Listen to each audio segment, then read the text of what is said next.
Au nom du Père, et du Fils, et du Saint-Esprit. Amen. Esprit Saint, éclairez-nous. Esprit Saint, éclairez-nous. Esprit Saint, éclairez-nous. Évangile de Jésus-Christ selon saint Luc. En ce temps-là, Jésus disait aux foules, « Personne, après avoir allumé une lampe, ne le couvre d'un veste ou ne le met sur le lit. On la met sur le lampadaire pour que ceux qui entrent voient la lumière. Car rien n'est caché qui ne doive paraître un grand jour. Rien n'est secret qui ne doive être connu et venu au grand jour. Faites attention à la manière dont vous écoutez. Car à celui qui a, on en donnera, et à celui qui n'en a pas, même qu'il croit avoir, sera enlevé. » Acclamons la parole de Dieu. Bien-aimés du Seigneur, nous sommes 25e semaine du temps ordinaire. Aujourd'hui, lundi 22 septembre 2025.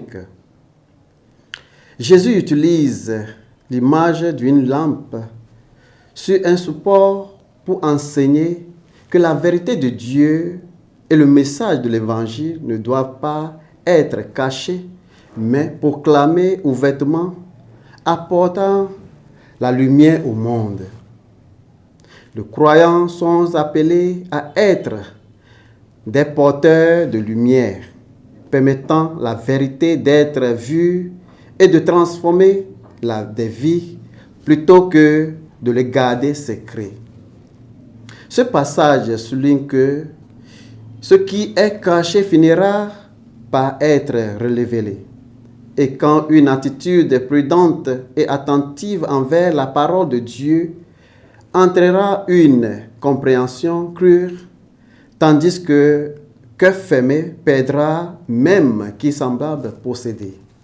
Bien-aimés du Seigneur, il ne s'agit pas seulement d'écouter, mais d'entendre, qui comprendre, accepter, assimiler et mettre en pratique. Ce qui est attendu et assimilé doit être transmis. Tout comme nous ne parvenions pas souvent à écouter attentivement les autres, nous ne parvenons pas souvent à écouter attentivement le Seigneur. Sa parole est souvent claire sur la question à laquelle nous sommes confrontés. Mais nos esprits sont déjà faits et nous ne voulons pas attendre ce que Dieu dit parce que cela confronte la direction que nous voulons prendre. Dieu peut parler clairement, mais si nous n'écoutons pas attentivement, nous manquons sa volonté pour notre vie. Bien-aimés du Seigneur, être chrétien, ce n'est pas attendre un certain niveau et y rester. Cela signifie essentiellement de croissance et un développement constant. Rester immobile ou stagnant n'est cruel. Que Dieu nous aide à développer l'esprit d'écouter et vivre dans la lumière. Au nom du Père et du Fils et du Saint-Esprit. Amen.